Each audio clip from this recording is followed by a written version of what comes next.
Postal vote BD app থেকে আপনারা যারা নিবন্ধন প্রক্রিয়া শেষ করে সকল কার্যক্রম শেষ করে পোস্টাল ভোট বিডি শেষ ধাপের জন্য বা শেষ আপডেটের জন্য অপেক্ষা করতেছিলেন, তাদের কিন্তু শেষ আপডেটটি হয়ে গেছে।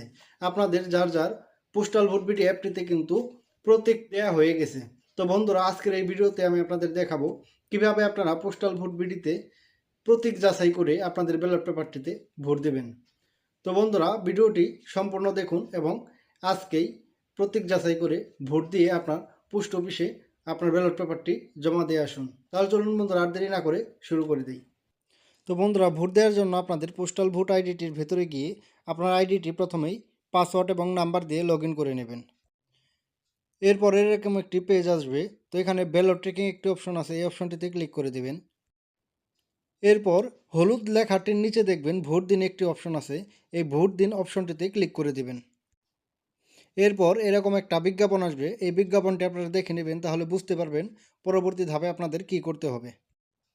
এরপর এই লেখাগুলি পড়ে নেবেন। এখানে পরবর্তীতে আপনাদের যে নির্দেশনাগুলি অনুসরণ করতে বলবে, সেই নির্দেশনাগুলি অনুসরণ করে ছবি তুলে নেবেন। ছবি তোলার জন্য নিচে পরবর্তী একটি অপশন আছে, এই পরবর্তীতে ক্লিক করে দেবেন। এরপর বন্ধুরা, আপনাদের ছবি তোলা বা আপনাদের ছবি যাচাই বাছাই করা শেষ হয়ে গেলে এরকম একটি ইন্টারফেস আসবে। তো এখানে পরবর্তী একটা লেখা আসছে, আপনাদের সেলফি যাচাইকরণ সফল হলে পরবর্তী অপশনটিতে ক্লিক করে দেবেন। এরপর বন্ধুরা, আরও একটি সেলফি তুলতে হবে আপনাদের। তো সেলফিটি তোলার জন্য নিচে পরবর্তী একটি লেখা আছে, এই পরবর্তী লেখাটির উপর আবার ক্লিক করে দেবেন। আপনাদের সেলফি তোলা সফল হয়ে গেলে এরকম একটি অপশন আসবে। তো এখান থেকে আপনারা আবার পরবর্তীতে ক্লিক করে দেবেন।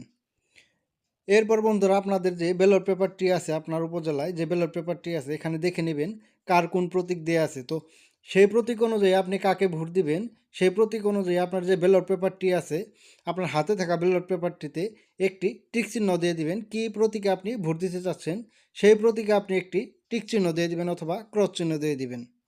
তো বন্ধুরা, টিক চিহ্নটি প্রতীকের উপরে না দিয়ে প্রতীকের পাশে একটি খালি ঘর আছে টিক চিহ্ন দেওয়ার জন্য বা ক্রস চিহ্ন দেওয়ার জন্য, সেইখানে কিন্তু আপনাদের টিক চিহ্নটি দিয়ে দিতে হবে।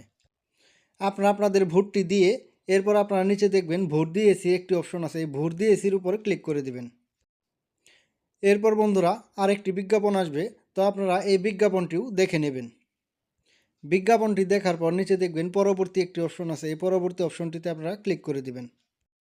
এরপর বন্ধুরা, এরকম একটি ইন্টারফেস আসবে আপনাদের। এখানে খেয়াল করে দেখবেন ভোট দেওয়ার পূর্বে প্রার্থী ও প্রতীক যাচাই করুন, এই লেখাটি কিন্তু আগে হলুদ কালার ছিল, আপনার ভোট দেওয়া শেষ হয়ে যাওয়ার কারণে এখন কিন্তু সবুজ কালার হয়ে গেছে। এখন পরবর্তীতে আপনি কি করবেন, আপনার ব্যালট পেপারটি আপনার যে পোস্ট অফিস আছে সেইখানে জমা দিয়ে আসবেন। জমা দিয়ে এসে নিচে যে হলুদ কালার লেখাটি আছে তার নিচে জমা দিয়েছি একটা অপশন আছে, সেটাতে ক্লিক করে দিবেন। তো বন্ধুরা, এইভাবে কিন্তু আপনারা ভোট দেওয়া শেষ করে আপনাদের যে ব্যালট পেপারটি আছে সুন্দরভাবে ব্যালট পেপারটি কোথায় কিভাবে রাখতে হবে, ব্যালট পেপারের ভেতরে খাম কিভাবে রাখতে হবে, এটা কিন্তু আমি আগের ভিডিওতে দেখিয়েছিলাম।